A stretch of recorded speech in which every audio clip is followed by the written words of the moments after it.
A broke farmer rescued a rich woman from an SUV accident. She gave him her heart instead of money. But before we dive into the full story, let me know where you're watching from and what time it is now. Subscribe to the channel and let's get started. The winding mountain road snaked along the edge of the Appalachian Range, gilded in the golden hues of late autumn. One side clung to towering cliffs of stone and pine. The other dropped into a breathtaking and deadly valley that stretched for miles with no guardrails to stop a fatal slip. Clara Westwood gripped the leather steering wheel of her silver Range Rover, a Bluetooth earpiece in one ear, her eyes flitting between the curving road and the glowing GPS on the dashboard. "Clara, the Paris buyers just moved the call up an hour. Can you jump on a Zoom as soon as you get back?" Her assistant's voice chirped with urgency. "Yep, I'll handle it. Just keep everyone calm," Clara replied breathlessly, trying to keep her focus amid the chaos of running a luxury jewelry empire. Then it happened. A flash of fur, a blur across the road. A deer darted from the forest, leaping into her path. Clara gasped, yanked the wheel left. Tires screamed. The SUV skidded, fishtailed violently, then began to slide sideways toward the edge. "No, no, please, oh God," she screamed, heart slamming in her chest. "Clara, what's happening, Clara?" Her assistant's voice shrieked from the earpiece, but she couldn't respond. The car's rear tires found no grip. The vehicle tilted toward the abyss, 300 feet away. Ethan Miller had just finished tying a bundle of pine logs to his old Ford truck. He was heading back to the valley to repair the roof of Mrs. Dempsey's cabin before the evening frost hit. Hearing the screech, he turned and saw the SUV slide, wheels half off the road. Without a second thought, he grabbed the longest beam from the back of the truck, muscles rippling beneath his flannel shirt, and sprinted across the gravel. Just as the SUV's nose dipped toward the void, he jammed the timber beneath the front axle, wedging it against a boulder on the inside slope. The impact knocked him sideways, but the car shuddered to a halt, teetering but stable. Inside, Clara had blacked out. Her final image before darkness was a man's face, sun-warmed skin, steady hazel eyes under a cap of tousled brown hair. The deep calm in the storm of her panic. Ethan yanked open the door. Hey, can you hear me?" he said, kneeling beside her. He checked her pulse, examined her pupils, a shallow cut above her brow, a bruised shoulder. Nothing broken, but she was out cold, her breaths quick, shallow. He looked at the horizon. The sun was dipping fast. The nearest hospital was hours away, and the roads up here would soon be treacherous in the dark. No time. He gently scooped her into his arms, carried her to his truck, and laid her on the passenger seat, bundling a blanket around her. Then he drove home. His cabin sat at the edge of a clearing, ringed by whispering pine. Smoke curled from the chimney. He carried her inside, past the creaky wooden porch, into a living room filled with hand-carved furniture. The air within was rich with split cedar and earthy resin. Ethan placed her on the old couch near the fireplace. He stoked the flames, added fresh logs. He brought a basin of warm water, dabbed her wound, set a steaming mug of peppermint tea on the table beside her. As the fire crackled and shadows danced, he adjusted the lamps, dimming the light to a golden glow. He sat beside her for a moment, watching the tension in her face slowly ease, her breath becoming steadier. "You're safe here. No one will hurt you," he whispered and stepped away to give her space. Outside, night blanketed the forest. Inside, the cabin hummed with quiet life. The pop of firewood, the creak of the roof beams, the distant cluck of hens settling in the coop. Ethan moved through it all with serene purpose, making her a soup with vegetables from his garden, keeping the house warm, the light soft. As Clara lay unconscious, the rhythm of the house held her like a lullaby. Her lips twitched once, then her fingers curled lightly around the edge of the blanket. And for the first time in a long while, her dreams were quiet. The rain had started some time before dawn, soft at first, then steadily turning into a relentless downpour that beat against the tin roof of the cabin. Clara stirred beneath the blanket, groggy and disoriented, until the sound of the front door opening pulled her fully awake. Ethan's voice followed. "Doctor's here." A few minutes later, an older man in a heavy raincoat stepped into the warm glow of the cabin, carrying a worn medical bag. He was kind, efficient, and after a quick examination, he assured Clara that nothing was broken, just a few bruises and a mild case of shock. Clara listened half-heartedly until she heard the real blow. "The road's gone," the doctor said as he packed up. "Landslide about 2 miles down. No way out until they clear it. Probably another day or two." Clara sat bolt upright. "You're joking." He shook his head. "Sorry, Ms. Westwood. You're stuck here." As he left, Ethan turned to her, towel in hand. You should rest. I'll make some tea. This is ridiculous, Clara snapped, pushing the blanket off and standing up too quickly, wobbling. Do you have any idea who I am? Ethan didn't flinch. He just looked at her with that same quiet resolve. You're someone who almost died yesterday, he said softly. That's enough for me. Clara opened her mouth to retort but stopped. Something in the way he said it disarmed her. She sat back down, frustrated, but not with him. With herself, with the world, with the absurdity of being cut off from everything familiar. Hours passed in an odd rhythm. The rain kept falling, steady and gray. Clara sat curled on the armchair near the window, sipping the peppermint tea Ethan had made. It was surprisingly good. Across the room, Ethan worked at a wooden table, carving with gentle, focused movements. She watched as he smoothed the backrest of a rocking chair, brushing away shavings with the side of his hand. His brows furrowed slightly when he concentrated, and his hands, large and calloused, moved with a grace that defied their ruggedness. Who's that for? She finally asked. Ethan didn't look up. Mrs. Caldwell lives half a mile up the trail. Her old chair broke last winter. Promised her I would make her a new one. Clara hugged the mug close. You do this a lot, woodwork? He paused to glance at her. It's what I know. It's honest work. Keeps the hands busy and the mind quieter. She smiled faintly, something soft blooming in her chest. It had been a long time since she'd seen someone do something just because they cared. Not for a paycheck, not for recognition, just because. Later, as she padded across the cabin barefoot, she paused to find a neatly folded pair of thick woolen socks sitting on the stool beside her bag. A little tag was attached to the top with uneven handwriting. They're warm and soft, like good company. Clara stared at it for a long moment. She pulled the socks on, her cold toes sinking into the plush warmth, and something in her heart gave way. That night, as Ethan stirred stew in a cast-iron pot, Clara found herself telling him about her mother. About the way her mother used to work at a tiny bench in the back of their store in Chicago, bent over silver and gemstones, hands always covered in fine dust. She had this calm about her, Clara said, eyes distant. She didn't say much, but when she held something she was making, you could feel the care in every touch. Ethan stirred the pot, nodding. Sounds like a good woman. She was, Clara whispered. She taught me everything I know about design, but somewhere along the way I got lost in brands and deadlines and press releases. Ethan served dinner, simple vegetable stew with biscuits. They ate in quiet companionship. The storm outside softened to a whisper. As he cleaned the bowls, he said, Wood is like a story. You carve it, it reveals. Clara laughed for the first time since the accident. I've been designing jewelry for 15 years, but I forgot how to feel beauty. I only saw output, results. He didn't answer, just offered a slow smile. Later, curled beneath the woolen blanket, Clara stared at the ceiling. The mellow aroma of the hearth lulled her deeper into comfort. Outside, the rain had finally stopped. Inside, it was warm, still, and safe. And for the first time in years, she fell asleep without thinking about the next morning's meeting. The rain had started again sometime before dawn, a soft whisper against the tin roof, settling into a steady, comforting rhythm. Clara woke before the sun, drawn by an instinct she hadn't recognized in years.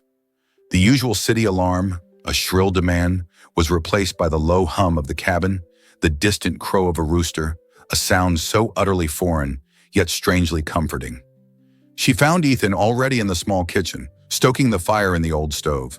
The rich, warm scent of coffee filled the cabin. Morning, he said, turning, his movements quiet as always. He poured her a mug, steam curling. Clara took it, her fingers wrapping around the warmth. She sat at the worn wooden table watching him. He moved to a small cabinet, pulling out a tarnished silver hairpin she vaguely remembered tucking into her travel bag. It was an old piece, a sentimental gift from her mother, but often neglected for its lack of overt sparkle. Ethan held it, turning it under the soft lamplight, his brow furrowed in a familiar gesture of focused thought. This is interesting, he murmured. His calloused fingers traced the intricate, almost lace-like patterns. The filigree work here, it's very distinct, a technique common around the 80s but rare to see done with this much finesse. Clara watched him, a peculiar stillness settling over her. He spoke of silver and delicate craftsmanship, with an ease that seemed out of place for a mountain artisan. My mother, Ethan continued, his voice soft. She was a silversmith in Chicago, had a small shop in Old Town. She specialized in pieces like this. Very few others did this kind of detailed filigree work back then. He paused, a faint melancholic smile touching his lips. She'd often speak of a little girl who used to visit her shop, bright-eyed, fascinated by the sparkle, always quiet, just watching her work. Clara's breath caught, her grip tightened on the coffee mug. A sudden, vivid image flashed in her mind. The scent of metal dust and polish, the soft clinking of tiny tools, and a kind woman with nimble fingers creating magic from silver wire. It was a memory so deeply buried under years of corporate gloss, she'd almost forgotten its existence. "Margot Miller?" Clara whispered, her voice barely a tremor. The name, like a key turning in a forgotten lock, opened a floodgate of remembrance. The name of the shop, the way the light fell through its front window, the smell of her mother's perfume mixed with the scent of silver. It was all there, vivid and real. Ethan looked at her, his hazel eyes wide with a quiet surprise that mirrored her own. "Yes," he said, his voice hushed. "Margot Miller. You knew my mother?" Clara nodded, tears stinging her eyes. She was the one who first showed me the beauty in raw metal, the magic in crafting. My mother would take me to her shop. She even made me my very first daisy necklace. Not the one my mother bought, but the one she made for me, from a tiny sketch I drew. She remembered the worn, comforting feel of that first necklace, so different from the polished perfection of the ones she now created for her empire. Ethan's gaze held hers, a silent recognition passing between them, profound and undeniable. The simple cabin, the aroma of pine, the rhythmic rain, all faded into the background. In that moment, a truth, delicate yet piercing, unveiled itself. He wasn't just the man who saved her from the cliff. He was a silent echo of the very spark that ignited her soul's deepest longing. He was a piece of her past, revealed now, reshaping her view of him, like a familiar face seen anew under starlight. The air in the cabin shifted, thick with the weight of the revelation. Clara and Ethan stood, separated by the small wooden table, yet bound by a thread spun through time. The rain outside continued its steady drumming, now a gentle accompaniment to the quiet unfolding of destiny. "My mother," Ethan said again, his voice barely a whisper, as if testing the truth of the words. She often spoke of a little girl, always curious, quiet, with bright eyes. He remembered fragments of stories his mother had shared, tales of inspiration she found in the innocent wonder of children visiting her small Chicago shop. He'd always dismissed it as a sweet anecdote, never imagining the subject of those stories might one day sit in his cabin, a woman transformed by hardship. Clara felt a profound sense of wonder, a warmth spreading through her chest that pushed against the long-held tension. "She was so kind," Clara murmured, remembering Margot's gentle smile, her hands swift and knowing as they worked. "She saw something in me, something beyond childish curiosity. She encouraged me, gave me tiny scraps of silver to play with." The memory, once faded, now shone with startling clarity, vivid as if it happened yesterday. It was the genesis of everything, the seed of her empire, yet also the purest part of her connection to the craft. "I can't believe it," Ethan said, a slow smile gracing his lips. "All these years. My mother, she would have loved this." He looked at the tarnished hairpin, then at Clara, a new light in his hazel eyes. It wasn't just recognition, it was deeper, a sense of preordained connection. Clara stepped closer to the table, her hand reaching, almost involuntarily, for the wooden leaf Ethan had carved for her. Its smooth surface, the delicate grooves, it was a tangible echo of Margot's precision, of the care that went into every handmade piece. "She taught me to see," Clara said, her voice soft with emotion. "Not just shapes and forms, but the life in them, the story." The hours that followed became a tapestry woven from shared memories. Clara spoke of her fast-paced, high-stakes life, of the gleaming perfection demanded by the luxury market, and how somewhere along the way, the soul of the craft had been lost to strategy and profit margins. Ethan listened, nodding, his quiet presence a vast open space for her confessions.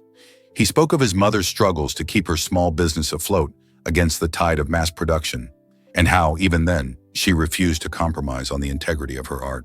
"My father," Clara admitted, her gaze falling to the table, "he actually helped your mother's shop financially when things were tough. It was discreet. He admired her work, her spirit." Ethan's eyes widened slightly. "I remember my mother talking about a guardian angel, a quiet benefactor who believed in her craft. She never named him." He chuckled softly. a warm, resonant sound. The irony, our families connected all along, in secret ways. The cabin, once a place of mere shelter, transformed into a sanctuary of shared history. The rain outside became a comforting backdrop to their unfolding stories. They talked about the difference between crafting with soul and manufacturing for scale, about the quiet satisfaction of creating something beautiful with one's hands versus the relentless pursuit of market share. Clara picked up a piece of unfinished cedar from Ethan's workbench. Her fingers, usually accustomed to tracing exquisite diamond cuts, now felt the rough grain of the wood. She pictured her mother, Margot, at her tiny bench, bent over silver, hands covered in fine dust. She had this calm about her, Clara murmured, more to herself than to Ethan. She didn't say much, but when she held something she was making, you could feel the care in every touch. Sounds like a good woman, Ethan affirmed, his voice gentle. She was, Clara whispered, a knot forming in her throat. She taught me everything I know about design, about seeing the potential. But somewhere along the way, I got lost in brands and deadlines and press releases. Her confession hung in the air, raw and vulnerable. Ethan moved to the small, crackling fire, stirring the stew in the cast-iron pot. The aroma of savory herbs filled the air, grounding and earthy. He served them, the simple meal a stark contrast to the lavish dinners Clara was accustomed to, yet it felt more nourishing. As he cleaned the bowls afterward, he returned to their conversation, his voice thoughtful.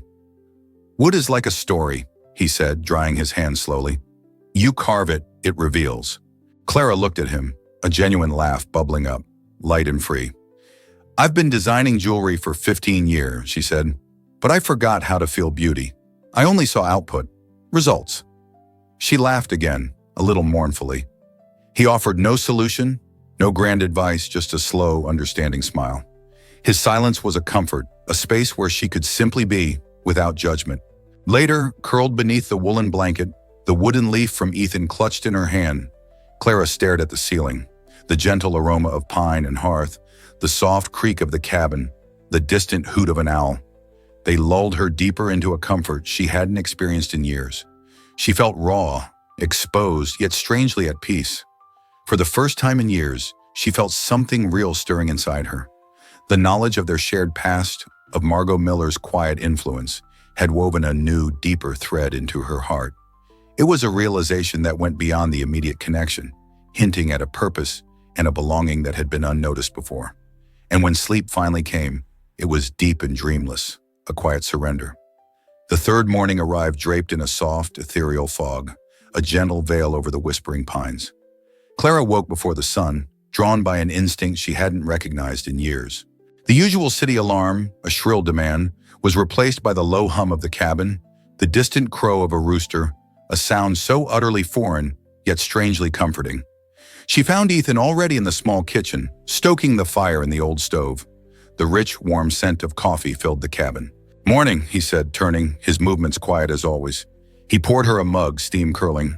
Clara took it, her fingers wrapping around the warmth. She sat at the worn wooden table, watching him.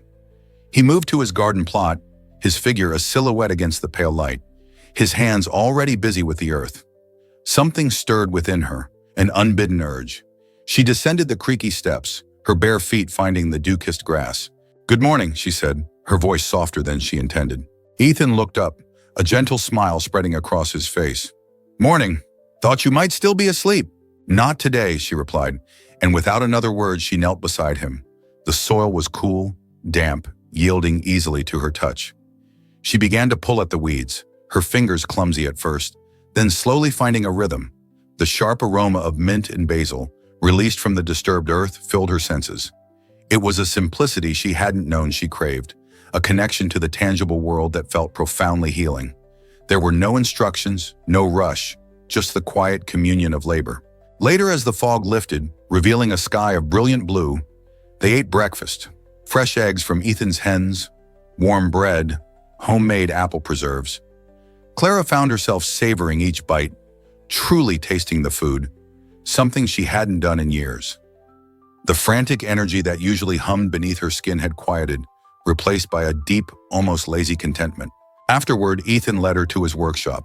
The air here was rich with the fragrance of cedar and fresh sawdust, a clean, honest smell. He handed her a piece of pine, smooth and unblemished, and then a chisel. "Thought you might like to try," he said, his voice soft. Clara hesitated. Her hands, so accustomed to the cold precision of diamonds and platinum, felt awkward, uncertain. I don't know," she murmured, picturing the intricate designs she commanded in her empire. Designs worth millions. The simple block of wood felt both insignificant and overwhelmingly challenging. "It's different," Ethan said, a gentle understanding in his eyes. "But sometimes, different is what we need." He guided her hand, showing her how to hold the tool, how to find the grain, to listen to the wood rather than force it. Their fingers brushed, a fleeting contact that sent a warm current through her. Clara began to carve. Her first attempts were clumsy, the lines uneven, the cuts hesitant. But as the hours passed, something shifted. The initial frustration gave way to a quiet focus.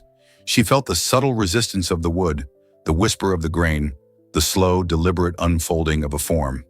It was a painstaking process, yet deeply satisfying. She was creating something, not designing it for profit, not strategizing its market appeal, but simply making it, one careful stroke at a time. The tension that had lived in her shoulders for years began to unravel. This was what her mother had known, this quiet, profound joy in craftsmanship. This was the essence she had lost. That evening, as the sun dipped below the distant mountains, painting the sky in hues of copper and fire, Ethan placed a tiny carved wooden leaf in her palm. It was simple, smooth, with soft grooves running down its center. "For your sketchbook," he said. Clara looked at the small leaf, then at him. Her throat tightened with an emotion too vast for words. I just function," she whispered, the confession raw and aching. "I wake up, I perform, I sell an image. I forgot what it means to just be." The words, long trapped within her, flowed freely, unburdened by shame or pride. Ethan's gaze was steady, unwavering. He didn't offer empty platitudes or try to fix her. He simply held her gaze, a deep understanding in his eyes. "You weren't made to just function, Clara," he said, his voice soft, almost a caress.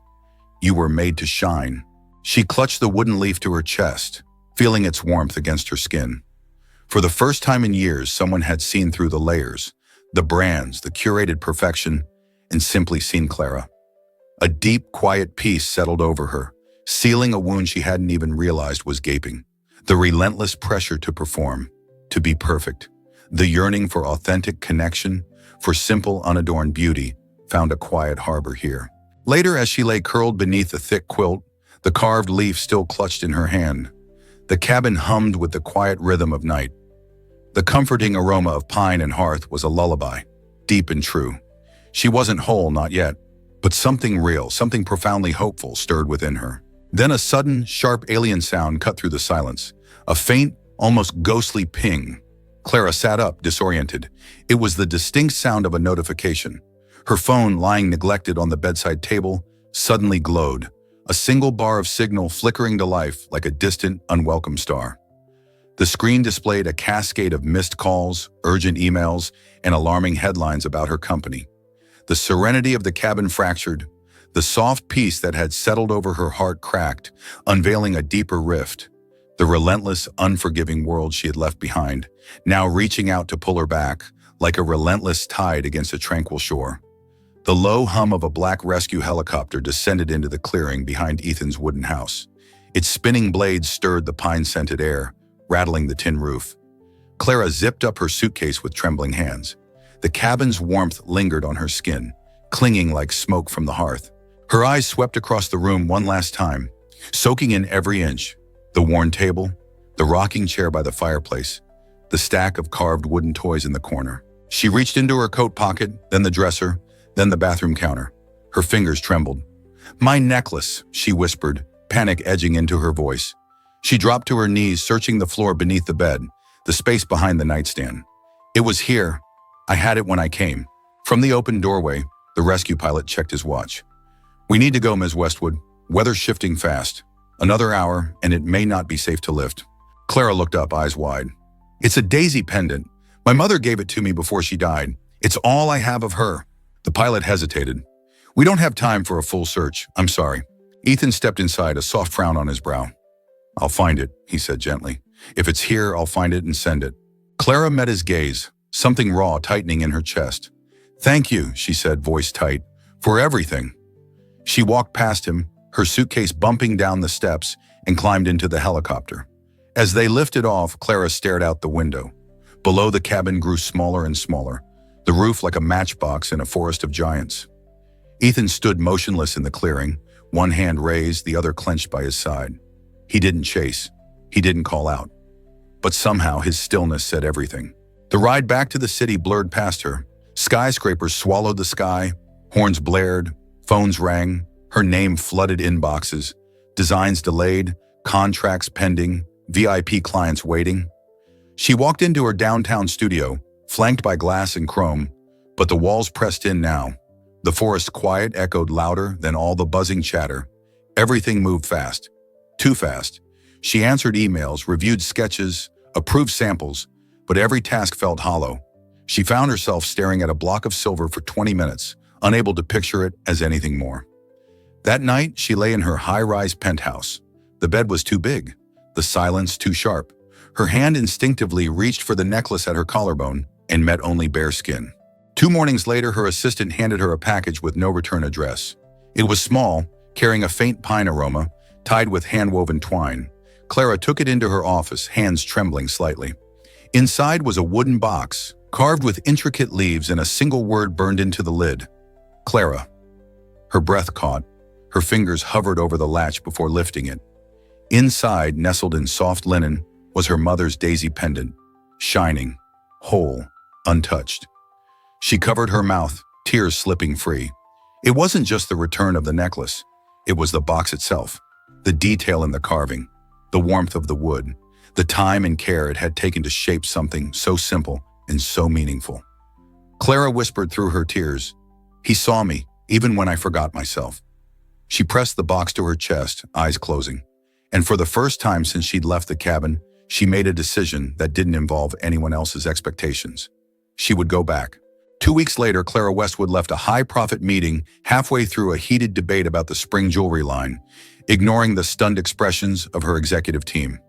She walked out without her designer heels, without her makeup artist, without her assistant, just her keys in one hand and a wooden box cradled in the other. The sun was setting behind her penthouse skyline as she drove east, the mountains rising slowly in the distance. Her Range Rover climbed the winding path she now remembered with a vivid ache, the tires crunching gravel as the last of the signal bars disappeared from her phone screen. She welcomed the silence. She wore a soft, cream-colored sweater, jeans and hiking boots. Her golden hair was swept into a loose bun, and her eyes, tired but bright, stared ahead. The wooden box rested on the passenger's seat, lid slightly ajar, revealing the daisy pendant nestled inside. As the cabin came into view, half hidden in the embrace of pines, her heart began to pound. The porch light glowed faintly in the dusk. Smoke curled from the chimney. She stepped out, boots touching the same earth she had walked barefoot days ago. The air held the fragrance of pine and promise. Ethan was there, standing by a stack of chopped wood, axe resting by his side. He saw her and didn't move for a second. Then he smiled, not surprised, not shocked, just quietly, deeply glad. "I think," Clara began, her voice almost cracking, "I left something behind." Ethan nodded, walking slowly toward her. "I knew you'd come back." There was no dramatic embrace, no swelling music, just two people standing close, eyes speaking where words weren't needed. He led her inside. The house smelled just as she remembered, wood smoke, aged pine, and the faintest scent of apples. Nothing had changed except the way she saw it now. This wasn't a place of inconvenience. It was refuge. They sat by the fireplace, neither said much. The crackling fire filled the space with warmth. After a while, Ethan got up and disappeared into the back room. When he returned, he held a small bouquet in his calloused hands, wild daisies, lavender, and rosemary. Clara gasped softly. "I picked them from the garden you helped plant," Ethan said, holding it out to her. "You see, we plant something with care. Someday it blooms." Clara took the bouquet slowly, pressing it to her face, inhaling the soft, wild scent. "You kept it alive," she whispered. "So did you." They sat again, and her hand reached for his fingers, brushing his palm before curling around it. "Thank you," she whispered, eyes glistening. "Thank you for seeing me. Not my brand, not my image, just me." Ethan looked at her, his gaze warm and steady. "Always." The fire snapped gently. Outside, the wind stirred the trees. In here, nothing needed to be fixed. Nothing needed to be built. What existed was real. That night, Clara lay beneath the thick quilt in the bedroom, windows open to the stars. The cool mountain breeze drifted in, carrying the comforting aroma of pine. She held the wooden box to her chest, her mother's necklace safely inside. She slept deeply for the first time in months. No dreams, no meetings, no expectations. Just peace. One evening after supper, as they sat by the fire, sipping warm cider, Clara mentioned something offhandedly. "I used to sketch toy designs," she said. "Little wooden figurines. I never did anything with them. They were just for me." Ethan looked up. "Why not bring them to life?" "What do you mean?" "We could make them, for kids. Some here never had a real toy." Weeks passed. The stars above seemed brighter than ever. Then on a warm July evening, with lanterns swaying gently in the wind and the fragrance of rosemary in the air, Ethan stepped out onto the porch with something behind his back. Clara was seated in her usual chair, sipping tea, her hair loosely tied. She looked up and tilted her head. "What are you hiding?" Ethan grinned, stepping closer. He got down on one knee. From behind his back, he brought out a small wooden box. Not ornate, not polished, just honest pine, carved with care. He opened it. Inside was a ring, simple silver with a single tiny daisy carved into the band. The same daisy her mother used to sketch, the same flower on the necklace Ethan had returned. Clara gasped, hands flying to her mouth. Ethan looked into her eyes. "Will you be my wood?" he asked, voice low, warm and trembling just slightly. Clara let out a shaky laugh through tears. "That is the strangest, most perfect thing anyone's ever said to me." And then, through tears, she whispered, "Yes." The wind carried their laughter into the trees. Clara turned down every interview request that flooded her inbox. Morning shows, fashion magazines, lifestyle features, all offering exclusive deals to hear her story about the accident and the mysterious man who saved her life. She declined them all. Instead, she drafted a short email to her company's board. "Taking a 3-month sabbatical, please redirect all creative queries to Jenna. I'll be offline." And just like that, she stayed. It wasn't easy at first. Clara Westwood, once known for her impeccable designs and structured days, now woke to the crowing of roosters instead of a city alarm. The air hummed with wood smoke and damp earth. The floor creaked beneath her every step. The mornings were cold, the nights colder, but something in her heart began to thaw. She and Ethan fell into a rhythm, slow but purposeful. Clara learned to bake bread, not from a recipe but from touch and instinct. She chopped vegetables with clumsy fingers that slowly grew confident. She planted herbs in the backyard and smiled the first time a green sprout broke through the soil. She lit oil lamps instead of flicking switches. She began to walk barefoot on the cool wooden porch, just because it felt good. Ethan, patient and unhurried, taught her how to use woodworking tools, not as a master would, but as a friend. Clara carved her first piece, a small, uneven fox with crooked ears. Ethan clapped anyway. She laughed so hard she cried. 1 year later, the barn beside Ethan's house was transformed into a workshop. Open Pine was born. They sanded benches, arranged tools, set up shelves. Clara painted the windows white. Ethan carved a wooden sign and nailed it above the door. It read, "Where real things begin." Children from the local community started coming on weekends. Some were shy at first, unsure of this elegant woman with gold hair and soft hands. But Clara knelt beside them, guided their fingers with gentleness, and slowly they trusted her. Together they made spinning tops, animal figurines, tiny cars. Clara designed, Ethan helped build. The children laughed and called it the magic wood shop. At night, when the world was quiet, Ethan would sit beside Clara on the porch, carving quietly. She would sketch by lantern light, barefoot and content.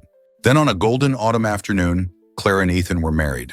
There was no orchestra, no crystal chandeliers, no designer gowns, just the scent of pine, a clearing in the woods, and the gentle rustle of dry leaves underfoot. The children tossed handfuls of golden leaves into the air as Clara walked down the natural aisle, barefoot in a soft white knit dress. Her bouquet was a cluster of wildflowers Ethan had gathered that morning, daisies, lavender, and clover. Her hair was loose, caught only with a single wooden pin Ethan had carved himself. Their guests were neighbors, children, and a few close friends who had visited the workshop and never stopped coming back. Clara's father, once distant, now stood by her side, his eyes misty. He handed her a small wooden box before the ceremony. Inside was the daisy necklace Ethan had once returned. She wore it with pride. When it was time to exchange rings, Ethan reached into his pocket and brought out 2 bands carved from the trunk of the very tree near the cliff's edge where he had first saved her. As he slipped the ring onto Clara's finger, she looked up at him, her voice shaking with emotion. "Why?" Ethan smiled, eyes crinkling at the corners. "Because you're the story I want to carve forever." She did not cry. She laughed, the kind of laugh that comes from knowing you are exactly where you belong. That night, after the guests had gone and the children had fallen asleep in the nearby cabin bunk beds, Clara and Ethan sat on the front steps of their home. A gentle breeze played with her hair as the sun dipped below the horizon, casting the world in hues of gold and amber. Clara leaned her head on his shoulder, her hand resting on his chest. "We're real," she whispered. "That's all that matters." Ethan nodded, his thumb brushing over her knuckles. "Always." No headlines would be written about their wedding, no tabloids would care. But in a quiet corner of the mountains, 2 people had found something rare. Not luxury, not fame, but love. The kind carved slowly, shaped by patience, and polished by truth. And that, in the end, was everything. If this story moved you, if it reminded you that hope can be found in the most surprising moments, don't forget to like, share, and subscribe to Heartwarming Love Story. We bring you stories that touch the soul, renew your belief in kindness, and highlight what's truly important in life.